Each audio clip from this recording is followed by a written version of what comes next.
नमस्कार। Gas, acidity और हमारे पेट से संबंधित बहुत सारी समस्याओं से हम परेशान होते हैं। कारण है हमारी गलत दिनचर्या, गलत खान पान, जिसकी वजह से हमारे जो आंतें होती हैं वो कड़ी हो जाती हैं और उसकी वजह से हमारा पेट और हमारी रीढ़ दोनों की दोनों जो है टाइट होनी शुरू हो जाती हैं।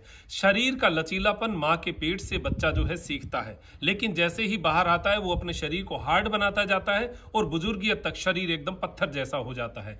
या तो वो आगे झुक जाएगा या पीछे झुक जाएगा। इसी की क्रिया को ठीक करने के लिए हमें योग आसनों में आना चाहिए। आसनों में भी कुछ ऐसे आसन हैं जिनको हम ट्विस्टिंग के लिए काम में लेते हैं। वो आसन हमारी पेंक्रियाज, हमारा लीवर, हमारी तिल्ली और हमारी आंतों को बहुत अच्छा टाइटनेस जो है वो कम करने की ताकत देता है और साथ में जीवनी शक्ति, एक ऊर्जा का प्रवाह करता है। ये हमारे लिए बहुत जरूरी है।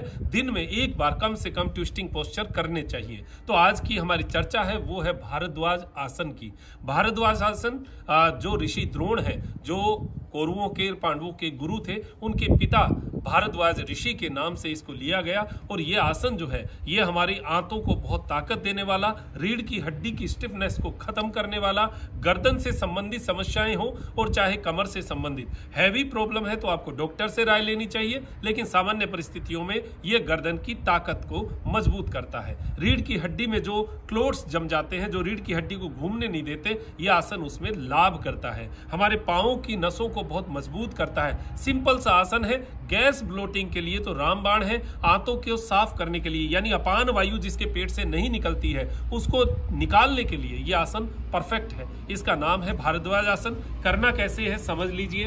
पांव जो है वो देखिए सीधे दंडासन में करिए। और आप बचपन में बैठे होंगे इस आसन में, क्योंकि उल्टे पैर करके जो है बैठने की एक हमारी हमेशा से एक आदत रहती है। उसी आदत को मैं आपको समझाना चाह रहा हूं। देखिए ये इस तरीके से, ये आमतौर पर बैठने वाला आसन है। इसमें जो माताएं बहनें या हमारे पुरुष भाई ज्यादातर इस आसन में बैठ सकते हैं। तो देखिए बैठने का ये तरीका है। इसमें क्या करना है, जो बायां पहले दाहिने पैर से शुरू करेंगे। दाहिना पांव जो है वो ऐसे नीचे रहेगा और ये तलवा जो है ऊपर की ओर रहेगा। इस तलवे के ऊपर हमारा जो बायां पैर है इसका आगे का हिस्सा, यानी टखने के ऊपर का हिस्सा, तो ये एड़ी जो है ये पूरी पूरी इस तलवे के ऊपर आएगी। इससे क्या होगा, हमारा यहाँ का पोस्चर सही हो जाएगा। केवल हमें तरीका जो है वो समझना है, फिर हम सही हो जाएंगे। अगर यहाँ कई लोगों का ऐसा स्थिति होगी कि इस तरीके से उठा हुआ रहेगा, बैठा नीचे नहीं हो पाएगा, कोई बात नहीं। आप पहले दिन इतना करेंगे, दूसरे दिन इतना, तीसरे दिन इतना, 10वें दिन आपका ये जरूर हो जाएगा। तो ये धीरे धीरे अभ्यास से होगा। तो ये पहला काम हो गया।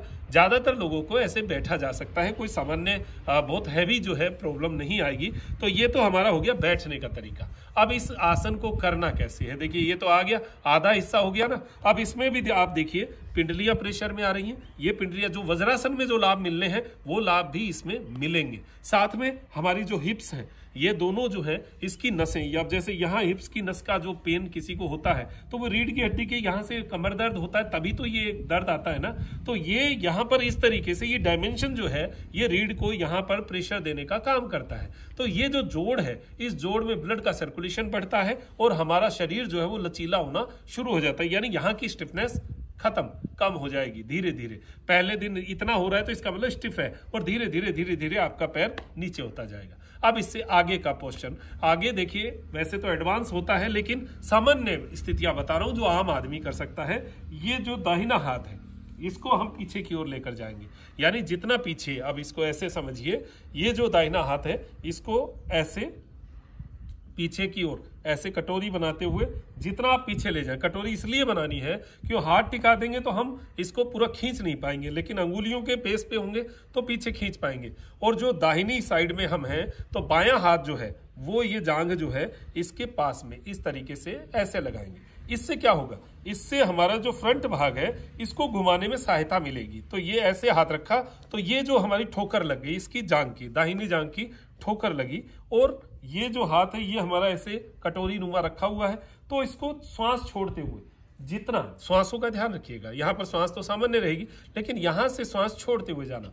पूरा छोड़ दिया, पूरा श्वास छोड़ा और पीछे की ओर गर्दन को घुमा दिया। अब ये गर्दन पीछे घूमी तो यहां पर अब क्या करना, रुकना तो हमें 20 से 30 सेकंड है, तो फिर कई लोगों को तो 10 सेकंड भी श्वास नहीं रुक पाता, तो क्या करना है, यहां हल्का श्वास ले सकते हैं, हल्का श्वास छोड़ सकते हैं, हल्का हल्का। कैसे, श्वास छोड़ते हुए गए और यहां पर हल्का हल्का श्वास लेते रहे, छोड़ते रहे, लेते रहे, छोड़ते रहे। जैसे ही हम श्वास छोड़ते हैं शरीर को एक खिंचाव आता है, तो वो खिंचाव में हम उसका फायदा उठाएं और 10% और पीछे की ओर जाने का प्रयास करें, इस तरीके से।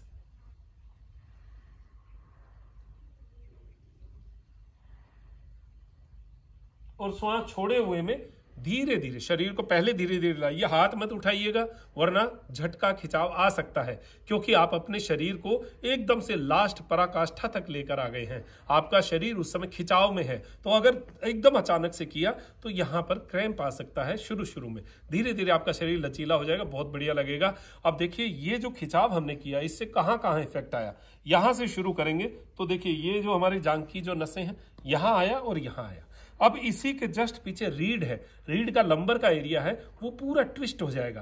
पूरा ट्विस्ट होगा तो उससे जस्ट आगे किडनी भी है, उससे जस्ट आगे आंतें भी हैं, और यहां पर देखिए जिनको ब्लोटिंग बनता है, आप देखिए ये खींचेंगे ना तो यहां पर आपको बहुत अच्छा रिलीफ मिलेगा। जिनको ब्लोटिंग रोज बनती है ना उनका ये हिस्सा पूरा खिंच जाएगा, बहुत अच्छा फील होगा। इसी के पास में लीवर है, लीवर के पीछे पेंक्रियाज है, पेंक्रियाज को भी एक अच्छा स्टिमुलेशन, एक ताकत, एक जीवनी शक्ति तो हमें थोड़ा संचारित करनी, और क्या है। तो नीचे की जो ताकत है उसको ऊर्ध्व गति की ओर लेकर जाना, उसको ऊर्जा को ऊपर की ओर लेकर जाना।